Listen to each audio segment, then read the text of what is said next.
Building an online community right now in 2022 is seemingly what every business is doing. It's a really, really big buzzword with a lot of traction in larger corporate marketing circles, which is fantastic. If it's an industry that you're looking to get into, a lot of businesses are taking it more seriously.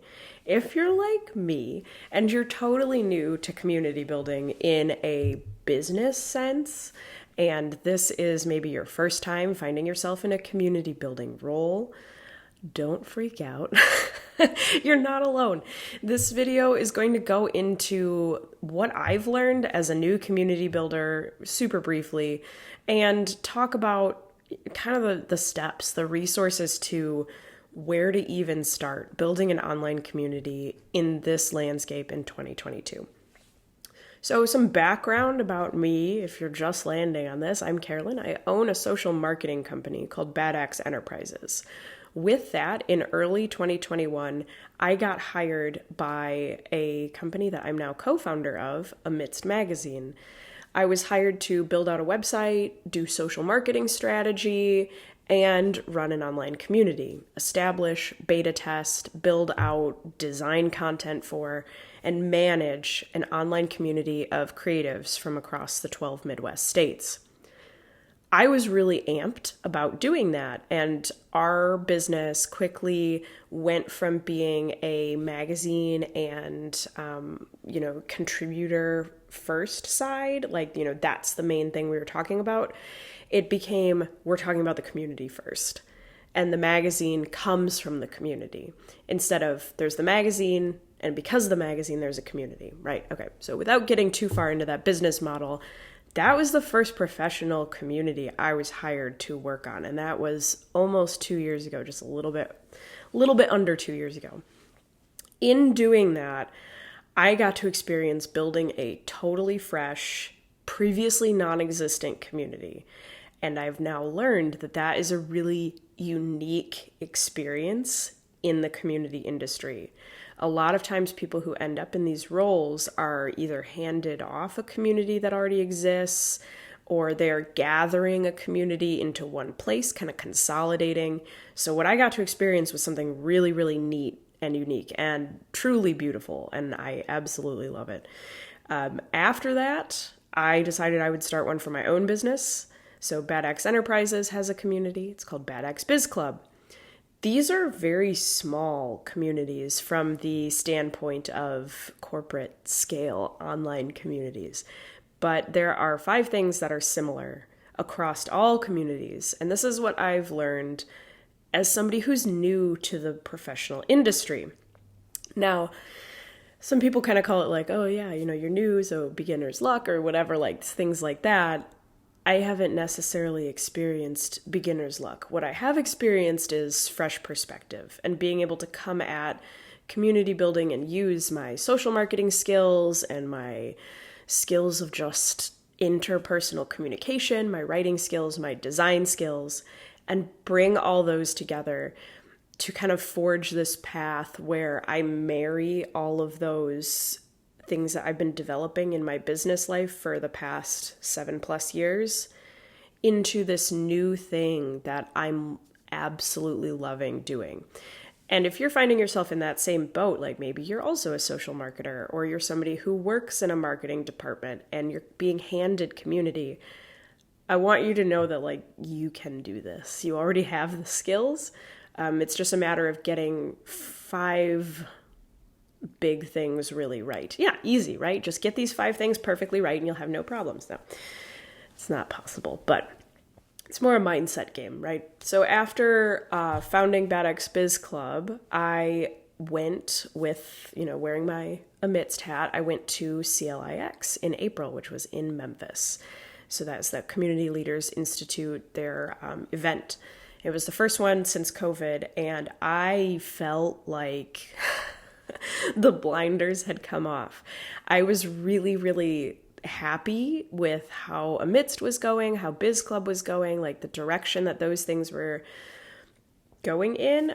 Both of those communities are built on Mighty Networks, so I was part of the Mighty Communities group, so hearing from other people who are building Going to clicks was like, oh no, there's people who've been doing this 15, 20, 30 years, building out online communities for millions and millions of members. And showing up to that event, not really knowing what to expect, and being absolutely mind blown that this is an industry that has existed for so long. Like, I get that, like, communities exist, right? Like, I know that, like, we are social creatures as humans. We want to build pockets of interest and shared passion and things like that. I get that. I understand that. But I didn't realize that there was so much value placed on it by some really, really big companies. So that was neat and mind-blowing and incredible. And I was there with co-founder Jessica Full-Paisley of AMIDST, and we had just the best time meeting people and learning. And again, blinders were off. I was like, what? And then I just got back from CMX a couple weeks ago, which was in San Francisco. So 2 community events, this newbie community person, and I've attended sessions and webinars too, and just obsessively learning about it, which I would suggest if you're new to this industry. But the overwhelming things that have come through from both of those events and just my general experience in doing this and trying to learn as much as I can about it, and reading resources and books and taking notes and listening to webinars and podcasts and talks, there are 5 things that come through all of them that are, I wouldn't say totally unrefuted truths, but pretty close to it. These are like the 5 core tenets of community building at its very basis, whether you're getting a community, inheriting one in your role, building one from scratch, some sort of combination, whatever you're doing in community building, there are 5 things that need to happen. And this isn't new. This is based on an amalgamation of now hundreds of hours of listening and learning and reading and exploring and continued education that's going to be going on for the rest of my life about community building.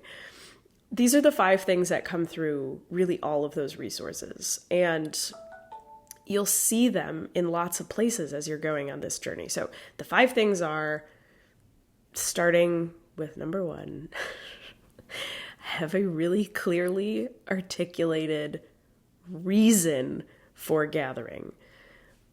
Know the exact why that members want to gather, not why you want them to gather. Why do members want to come together? What do they want to achieve? Overall, a community is about people, surprisingly. And some people, again, surprisingly, forget that, whether that's corporate-wise, business-wise. Sometimes that gets lost sight of, and that is the death toll for a community. But starting with a really, really well-articulated reason for gathering and a really good understanding of why your members will want to gather, that's required.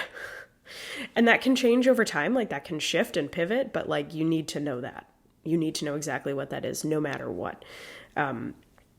I definitely, in my short time of working with 2 communities very closely, I've seen in Biz Club what I initially thought and kind of had polled some people and done market research on, what I thought would be the draw for people joining is no longer the draw. And the reason that people want to gather there, there's different things. So that's even shifted for me in, 10 months.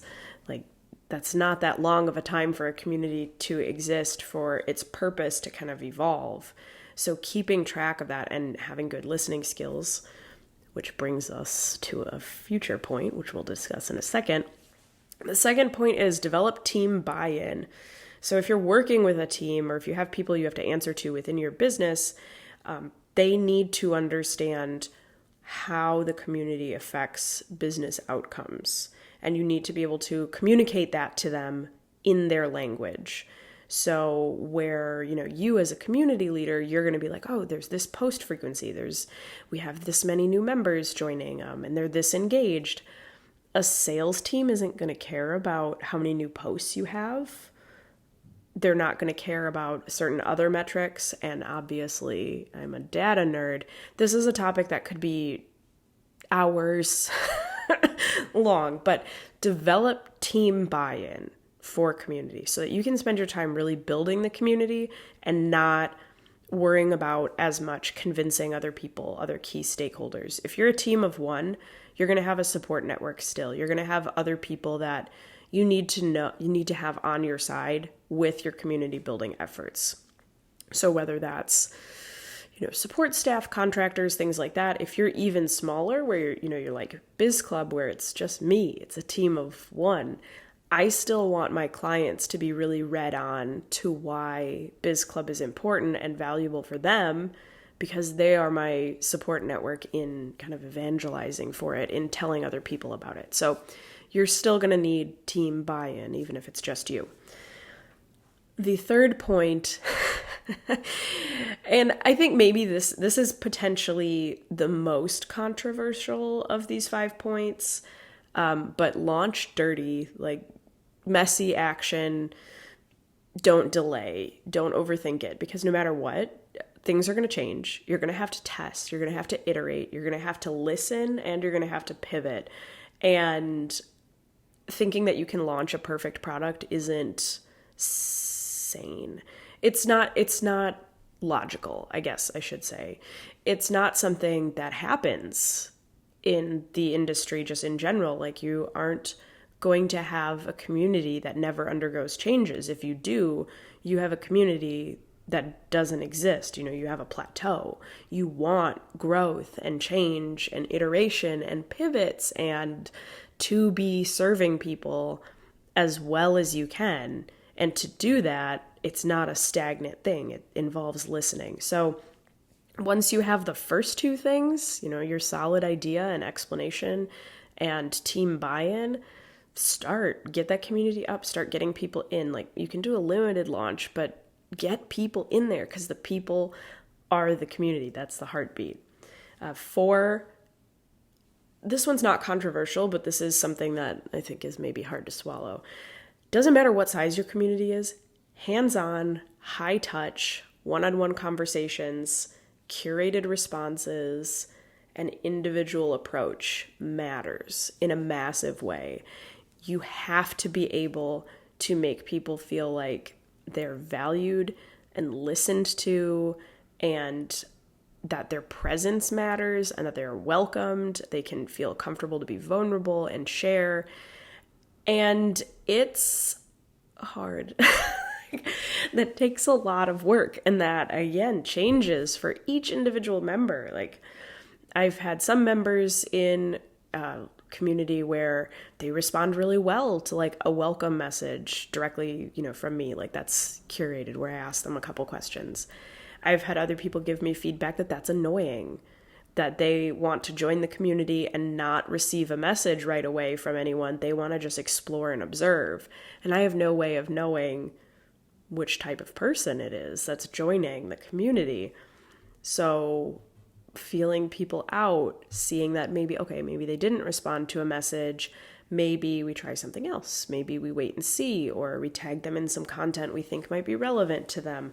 Just giving that really thoughtful, curated approach is huge. And in my small communities, I've seen so much success from that I know at scale it gets a lot harder, but I just don't see how you can get away from the human-to-human interaction, whether that's, through moderators or volunteers or super users or other people that are passionate about it, other members that are excited about meeting new members and greeting people. There has to be some level of high-touch community interaction with the team or with people who are really bought into the community. I guess maybe that one is potentially controversial as well. I'd be curious if you have a differing opinion, tell me in a comment. I'd love to have a discussion about that, because I obviously am on team high touch, one-on-one curated responses, but I'd love to hear obviously that's difficult to do at high volume. So I'd love to hear what people's takes are if they're like, hey, we've had good response with these types of automations or this sort of thing or, whatever. I'd love to hear about that. The fifth thing, that this one is true across the board. I have not had a bad experience yet. Ask experts because they will tell you. This is, as a new community builder, veteran community builder, this industry is so open and welcoming of new people and so open and generous with knowledge and sharing of knowledge. So I've been a marketer for, freelance for 7+ years. And then I did it for a few years in a business setting. Like I was a director of marketing at a financial institution, and that working with other marketers who were in that space in finance or just in general in corporate marketing, I had some great experiences, but I had a lot of experiences where you get shut out. If you have questions, you're kind of stonewalled about certain things, especially when it came to traditional marketing. So, you think about like newspaper, radio, TV spots, ads online, which obviously like that's dying industry, whatever, we can talk about that later, but having people who are very entrenched in marketing and, thinking about emailing people or reaching out to them, which I had done when I was in that role, and, just getting a very cold email back like, no, I have no information for you. I'm not going to help you with that. I'm not going to share information about that. I don't have any resources for you. To meeting people or even virtually connecting with people who are higher up than those people that I used to try to reach out to in bigger companies and having them be like, open book. What do you want to know from our playbook about this community? What do you want to know about how we deal with, DEI? What do you want to know about how we deal with people coming in and spamming? What do you want to know about anything, like almost all people I've met in the community industry, especially those who have been in it a long time, are really, really generous with their knowledge. That genuinely shocked me. I was amazed. I have never been in a position where I've met people in my industry and had that level of open sharing. Freelance marketers, absolutely similar. There's still a level of like, people are kind of close or weird about how they build their contracts or how they get paid. Sometimes people don't want to talk about that. Community, everybody's like, yeah, this is my salary. Here's how I get compensated as a contractor. Here's how much I make on this type of contract, within like the confines of what they're legally allowed to share, but just like, yeah, this is how this works. Or this is how it worked for me. Would this work for you? Would you like to do it this way? What are you thinking? And just curious about your thoughts, even though you're new. I love that. That really endeared me to doing this and to, continuing in community building and exploring it as a career path. And I think that's a really lovely thing, especially in today's world where, there's corporate culture that really likes to be abusive and protective and proprietary. That can still exist in any department, but seeing how supportive of collaboration community is, because by nature, that's what makes it thrive, it feels a lot healthier and very revolutionary to me, which is cool. So there's this vibrant community of community pros who are ready to support and welcome you, whether they've been in the industry a long time, a short time, new, established, came in through sales, came in through marketing, came in through community. We aren't alone. There's people we can talk to and ask questions of. And there's tons of resources out there from data analysts and software providers and all sorts of different support resources for community building. You're not going it alone, so don't feel alone. I would love to hear what type of community you're building, or share a link to your community down in the comments. Give me your stump speech. I want to hear what you're doing in the world of community building. And until next time, stay badass.